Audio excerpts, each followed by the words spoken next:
Hi Aries, this is Jav. Welcome po sa ating channel. By the way, Aries, this is your weekly Gabay Tarot reading from April 29 to May 3, 2026. Gamitin ang reading na ito bilang gabay lamang. Tandaan, Aries, ito po ay general reading.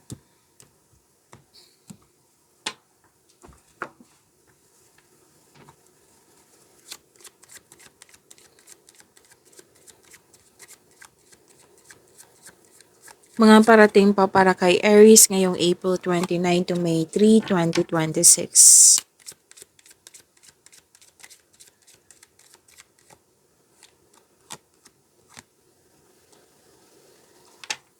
Mas lumawak yung ambisyon mo sa buhay. Nakita ko nga dito, gumagawa ka ng vision, mission, pinag-isipan mo siya talaga na mabuti. Opo. Kasi may mga pagkakataon dito na naka-align sa ambition mo, kaya kumbaga nag-iingat ka, pag-isipan mo siya na mabuti, plano, bago ka gagawa ng aksyon.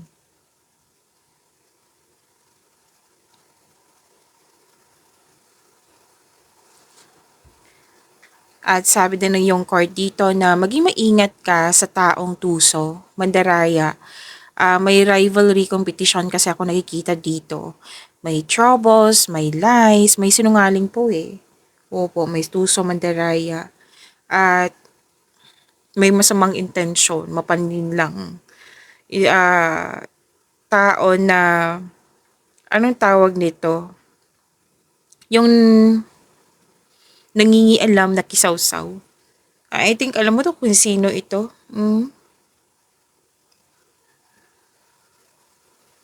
Pwedeng distraction din. Okay, so maging maingat ka kasi kumbaga maging maingat, sikapin na huwag magpa-apekto kung pwede. Oo. May nakita nga ako ditong nagsisinungaling. At umiwas din kayo sa temptation. Kasi minsan yung temptation is, akala natin inspiration, yun pala temptation. So, mas piliin nyo po yung inner peace kesa sakit ng ulo. Kasi temptation, seduction, andito din po. Tapos may tao dito na akala mo mahal ka or gusto ka niya, pero nakikita ko dito yung intention niya eh, trouble. Alam mo to, nalaman mo to. Opo. At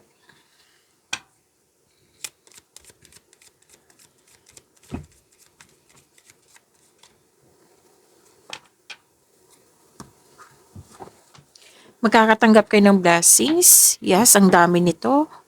May nakita rin akong ideas. Ang ganda ng blessings mo. Ideas. At magkakaroon ng clarity. Magkakaroon din ng healing. Malakas din yung intuition mo.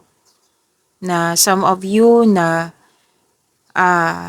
nalaman mo tong clarity ni ito or may nakuha kang kaalaman or discovery. Oo.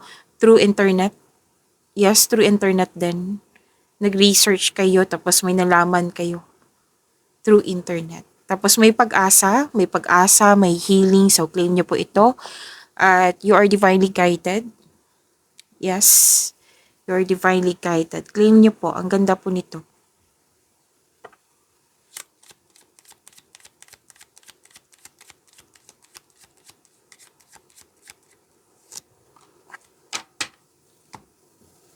Wow, ganda ha. Success and positive outcome ang nakikita ko dito. Joy and happiness din po. So, claim niyo po itong success nito, positive outcome, joy and happiness. Nakikita ko nga dito, nagkaroon ka ng time sa pamilya or sa mga bata. At nakikita ko talaga sa dalawang card na ito na nagkaroon ng healing. Kumbaga, dati nagkaroon ng stress or distraction or kung ano man itong mga challenges. Ngayon, nakikita ko dito, maayos na. Yes, nakikita ko rin dito yung success and abundance. Actually, dalawang card po mismo nagsabi dito na may buntis or wedding. Aries, may buntis or wedding. So, claim nyo po. At, Happiness pa rin eh. Happiness pa rin ang sinasabi dito. Ang ganda ng blessings mo, Aries.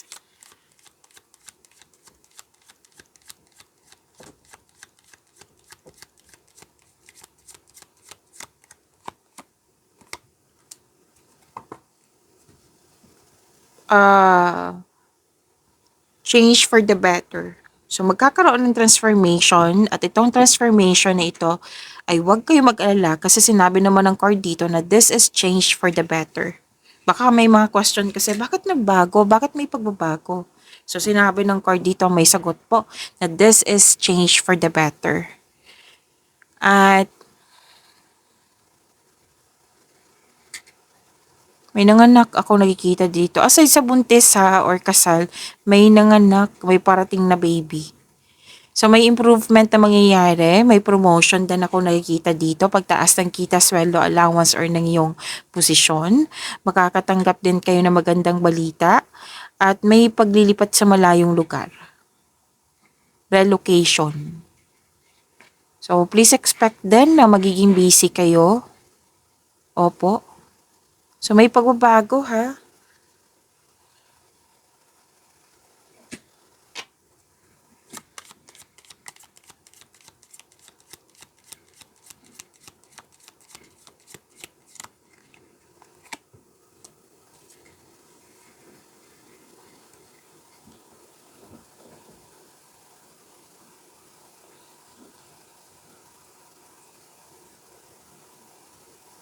Okay.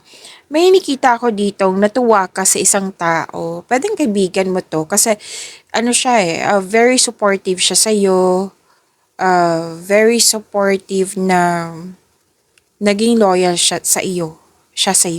Kumbaga natuwa ka sa kanyang loyalty na pwedeng hindi mo inakala, like natuwa ka sa kasi napatunayan niya, na loyal siya sa iyo, supportive siya sa iyo. At nakikita ko rin dito ang iba may magkakaroon ng bagong kasamahan or bagong kaibigan na magaan ang loob mo sa kanya. Ang ilan na hired as katiwala, nakikita ko rin dito na may bago kayong gamit or bagong pet na nagbigay ito ng pamper sa iyo. Okay. So may nag-advise, pwede ikaw yung nag-advise, pwede din ikaw ay nakatanggap ng advice mula sa trusted person. At wow ha? Dalawang card mismo nagsabi dito na makakatanggap ka ng magandang balita. Dalawang card po mismo nagsabi dito. Claim.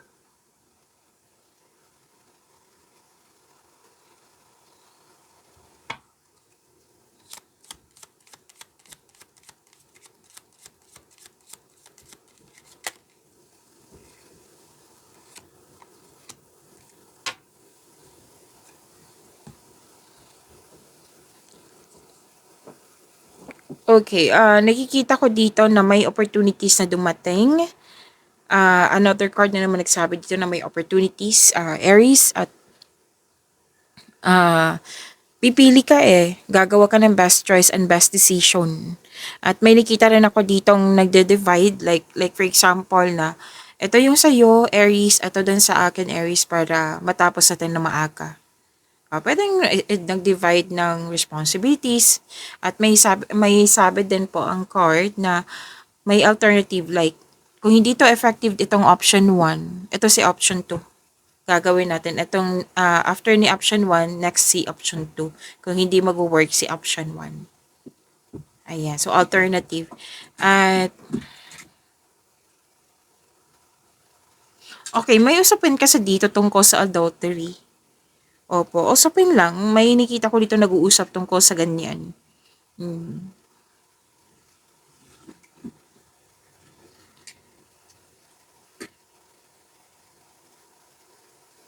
And success puro nakikita ko dito. Aries, claim niyo po. Oo, success pa rin at ano, may sinabi dito eh, naka-destiny sa iyo. May magaganap na sa ngayong week na ito na naka-destiny sa iyo. So, serendipity, tinadhana, kapalaran mo. At sabi din dito na this is your lucky week. Yes, claim nyo po. And makaka-receive kayo ng rewards. This is windfall ha. Opo, claim nyo po. And andito pa rin yung happiness na sinasabi dito. So, good luck, good karma, things going your way. Andito pa rin yung, kung may positive outcome kanina, andito pa rin yung sinasabi. Ilang beses na lumabas sa cards mo. Okay, ilan na? Anim. Anim na card na nagsabi dito na may opportunities. Positive opportunities po ito. 'Di ba? Ang ganda. So, claim nyo po. At may handang magbigay ng advice may advisor pero may nakita din ako advisor dito. Like, kausap mo yung mentor mo, pwedeng elderly, oo, may edad na ito, na handa kanyang tulungan, like nag-advise to sa'yo, nagbigay ito ng wisdom message sa iyo na ang siyang dahilan na motivate ka. You're taking an action with courage na. Kasi malaki ang tiwala mo sa kanya. Tapos alam na alam mo kung itong support ng taong ito, alam na alam mo na makakatulong talaga. Pwede din parents mo to, grandparents. Kasi nagbibigay ito ng simple conclusion. Like, talagang magagawa mo ito. Oo. So, wisdom message, nakikita ko dito. Maaari din na makatanggap kayo ng regalo or tulong. Pwedeng ikaw yung nabigay or ikaw yung nakatanggap. At sabi dito na pwedeng nakatanggap ka din ng bouquet of flowers, opo, as a gift. And may ano dito, happiness pa rin eh. So, pleasure, abundance, and love is blooming. Tapos, makakatanggap ka din ng malaking pera. Cash flow kasi nakikita ko dito. Claim nyo po, Aries. At more transaction. Di ba? Ang ganda. So, claim nyo po. At sabi din dito na may mga opportunities dito na magbibigay sa iyo ng malaking pera. So, prosperity is yours. Sabi ng yung card. Okay, so new beginning, andito, new beginning, fresh start, new start, bagong pasok sa relasyon, bagong pasok sa negosyo, sa trabaho, bagong connection sa isang tao, kakasimula sa bagong relasyon, at may nakita ko dito nang humingi ng attention sa iyo. Pwedeng bata pa or inner child mo ito. Pwedeng literal na bata ha. May na-hire din dito kahit walang experience. Diba? Ang ganda. So, claim nyo po. Kuha tayo ng Archangel message for you, Aries.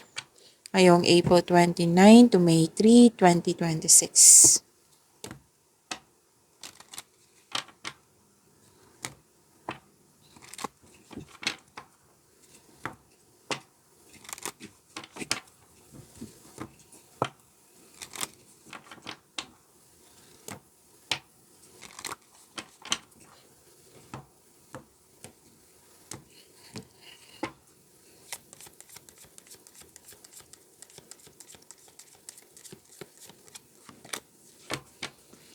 Sabi pa ni Archangel Michael, remember who you are.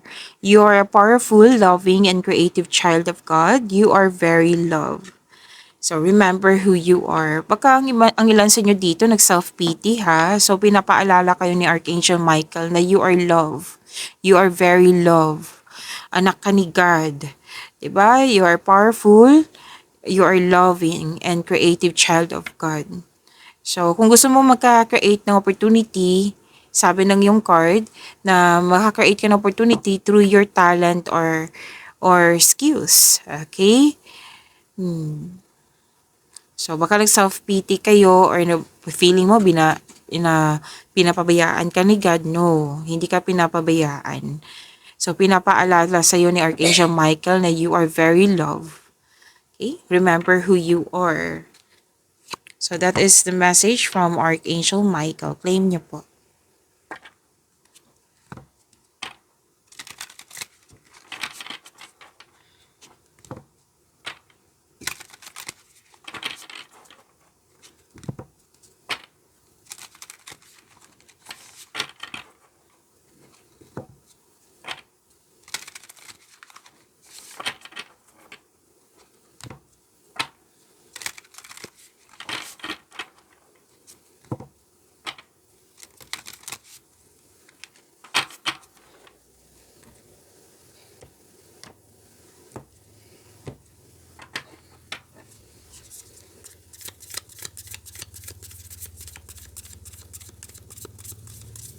Energy ngayong April 29 to May 3, 2026. Aries.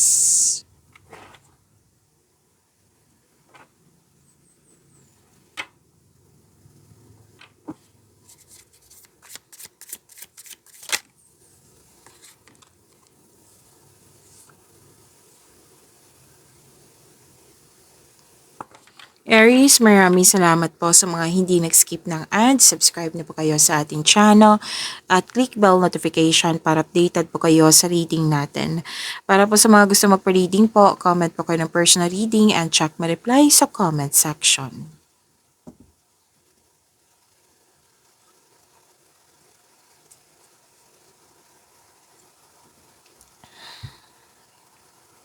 Aries, your energy, self-reliance. May malapit na kayong makatapos. Okay, so this is a completion kasi. Dalawang card po mismo nagsabi dito. Yung mga, nakikita ko dito, yung mga challenges, obstacles, matatapos din yan kasi hinarap mo. At yung mga gawain nyo dyan, matatapos nyo din dyan. Matatapos nyo rin po. Okay, nearing completion kasi to at ang isa completion. So, matatapos mo siya. May posibleng may atake sa'yo bagamat ikaw ay handa. So, lumabas din to kanina, di ba? Posible din na may hamon na parating, pwedeng delay, or pwede din na may concern ka sa mataas ang ego. Ang sabi ng yung card dito na huwag kang sumuko kasi maayos din po ito. Basta move forward, make change, move forward. Lalo na ano to, kung trabaho to, move forward, tapusin mo yung nag-aantay na gawain. At may ano dito may concern kasi isang tao na yun nga, mataas ang ego. So, nagbigay ka dito ng mahabang pasensya.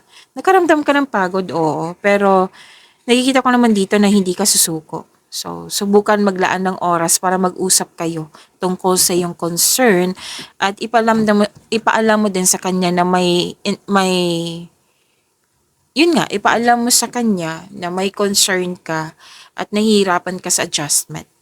So, kailangan malaman din niya. So, communication is the key.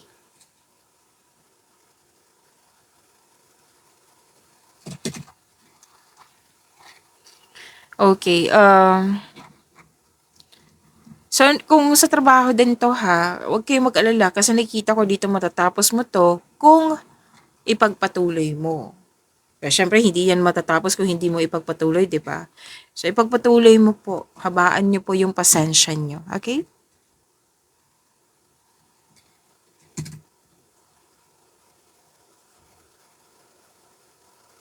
At sabi din dito na magkakaroon ng ending with new beginning. So meaning to say completion of cycle ito. At ano to mawawala na yung mga blockages. Opo. Yung mga hadlang, kung ano man po iyan. At nang dahil nito, di ba, mawawala, ma-end na. So, may new doors opening, which is may parating na biyaya na magbibigay daan ng mas maunlad na panahon. Opo. So, natapos din to kasi may acceptance na. May learnings na sa mga nangyari sa nakaraan. So, ito ay pagtatapos sa isang mapait na sinapit. Nagaganap po ang pagbabago kung ikaw mismo ay tanggap ang pagtatapos na ito. At ang pagsuko kasi nito ay lumili ka na isang pakiramdam ng kapayapaan at pasasalamat. So, this is ending with new beginning.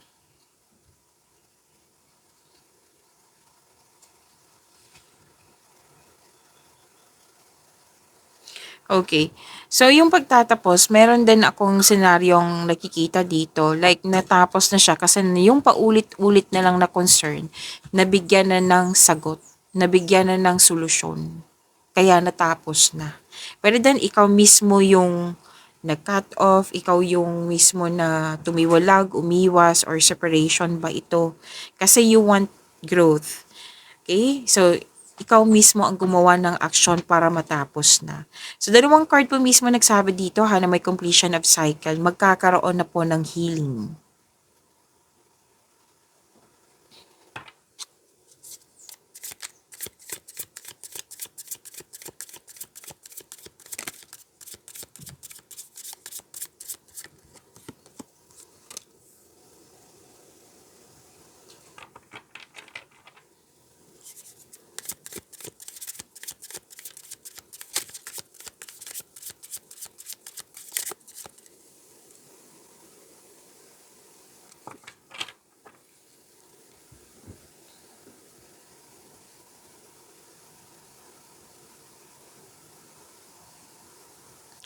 Sa career and money niyo po, nakikita ko dito defensiveness, assertiveness yung anong tawag nito? Paninindigan.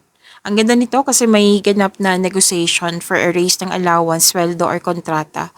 Yes, magkakaroon po ng successful agreement. Okay, so successful negotiation to ha, claim nyo po. This is promotion also, which is lumabas din to kanina na may promotion. So claim nyo po, ang ganda po nito. Challenges may arise pero temporary lang po. Nakikita ko naman dito na ma-overcome mo po. At yes, kasi you have strength eh. Kumbaga, katapangan at kumpiyansa ang nakikita ko dito. Gumagawa ka din ng strategy planning.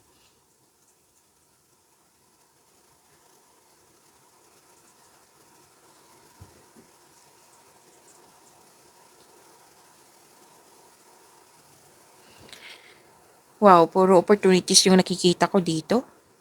Aries, may new source of income, may job opportunity din ako nakikita dito. Na maaari makainahan sa kaperahan mo. So, wag mong palampasin ang pagkakataon na ito. Para din nag-enjoy ka sa current work mo dyan or masaya kasama yung mga kasamahan mo. Magaan kasama yung mga katrabaho mo. Yes, may nag-uumapaw kasi to na blessings. Yes, gift from the universe po.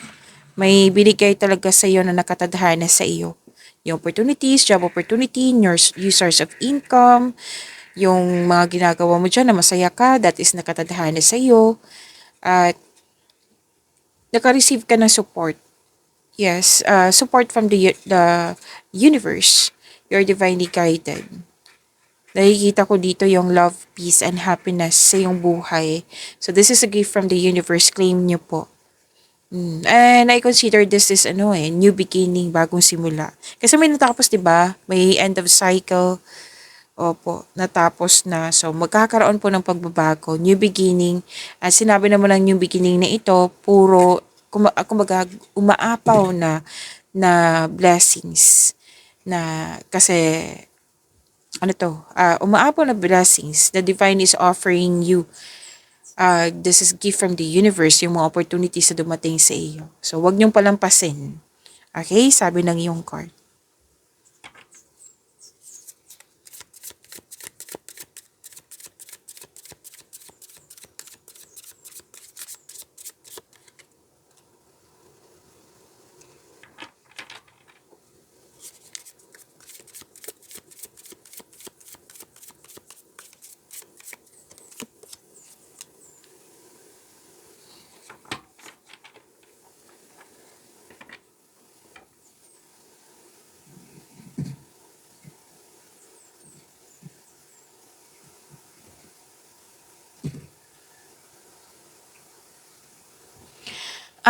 Aries, kung gusto niyo pong updated kayo, yung napanood niyo agad yung premiere ng video natin, kung gusto niyo ma-notify kayo, ma-prompt kayo na may bago tayong video, i-click niyo po yung bell notification dyan. Kung hindi niyo po alam, magpaturo po. At huwag niyo din kalimutan na mag-subscribe sa channel natin.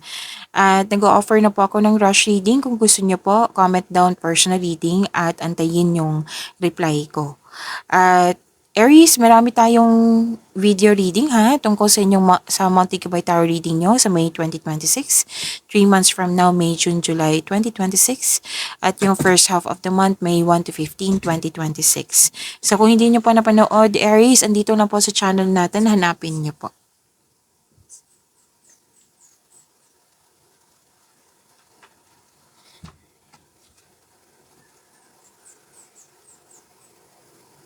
Okay, so love life, self-love, partnership, and romance. Okay, andito yung worries and I think this is an overthinking kasi may conflict. Pero sinabi naman ng card nyo dito yung advice, which is communication is the key. Kasi nakikita ko dito parang mamaya na, wala pa kayong time kasi both of you, it might be both of you, busy. O, singka ka man marelasyon sa buhay mag-asawa. So, sabi ng card dito, mag-schedule kayo para mag-usap kayo. Mag-usap din ng mahinahon, of course. Oo, kailangan mo ng kausap eh. Kasi anxiety, worries, overthinking ang nakikita ko dito. Kung kailangan mo ng kausap, kung ayaw mo ng kausap, then journal or diary. Okay? Na journal or diary para isulat mo yung mga nasa isip mo upang sa gayoy maalis ang mga ito sa inyong isipan at mapunta ito sa pahina. So may change. Itong pangyayaring ito ay pansamantala lamang at lilipas din po ito. Pero kung conflict talaga to sa isang tao pwede din conflict sa like problema mo talaga to. So communication is the key. Kailangan mo ng may kausap. Kung tulungan mo yung sarili mo, kung pwede po.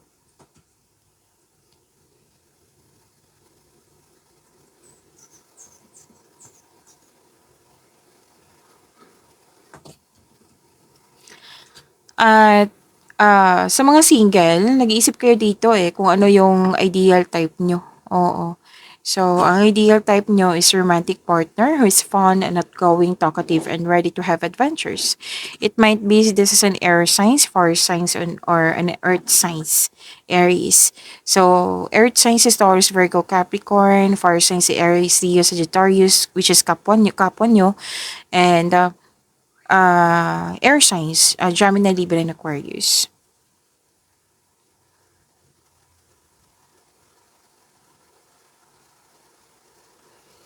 At para sa mga relasyon, oo, magiging masaya at nagkakaroon ng stability. Makakatanggap din na kayo ng magandang balita, sinabi din dito. Yes, magandang balita to Tapos masaya ka kasi nagkaroon ka ng tapat na kaibigan. May kausap ka dito na younger person. Opo, na nag-uusap kayo tungkol sa kanyang pangarap sa buhay. Maaari din tutulungan mo siya. Kung ikaw yung younger person na ito, which is tutulungan mo yung sarili mo. Pero most of you, younger person to, pwedeng apo mo, anak mo, bunso mong kapatid, bata pa sa iyo na nakikita ko dito na parang gusto mo ng ideas tungkol sa mga gusto niya sa buhay. Tapos nakikita ko dito na tutulungan mo siya.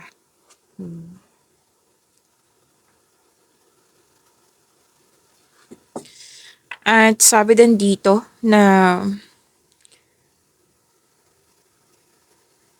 sa mga single pa, may makilala kang taong very passionate sa gusto sa buhay. Charismatic, masayahin. Oo. Yan yung gusto mo, 'di ba? Ideal type mo. Maaari din talaga ano to, or kapwa nyo, fire signs, Aries, Leo, Sagittarius. And nakikita ko naman dito sa relasyon, strong, confident, and compassionate kayo sa isa't isa and well-established and successful sa relasyon.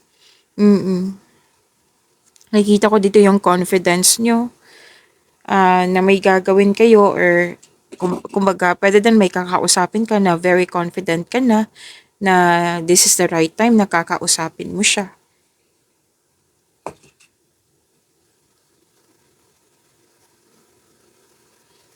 So may parating sa inyo. May parating sa inyo na isang tao, pwedeng air signs to, Gemini, Libra, and Aquarius, na ano siya, malakas ang energy niya, pwedeng aggressive, makulit, or very pushy. Or pwede, okay, ikaw ay babae, pwede niligawan ka ng lalaking ito na gusto niya makuha agad yung sagot. Kumbaga nagmamadali. So sabi ng yung card, huwag magpadala. Kailangan mong kilalanin mo muna siya. Kumbaga, getting to know each other stage muna. Huwag kayong pumasok agad sa relasyon. Kasi ang intensyon ng taong ito parang nagmamadali. Nagmamadali talaga siya. So alam naman natin sa pagmamadali, hindi yan nakakabuti sa atin. 'Di ba? So sa pagpasok ng relasyon, kailangan mo talagang kilalanin mo siya ng mabuti. Para fair. Makakatanggap ka ng love messages. Okay, may date or outing ako nakikita dito. Single ka man, marelasyon sa buhay mag-asawa. May ligawan talaga. May ligawan na. Kanina, pwedeng iniisip mo yung ideal type mo. Tapos itong dalawang card na ito, nagsabi na may ligawan na. Opo. So, andito pa rin yung good news na sinasabi ng yung card dito. Opo. So, pag-imani niyo po yung blessings sa binigay sa inyo. Aries, see you tomorrow. Maraming salamat.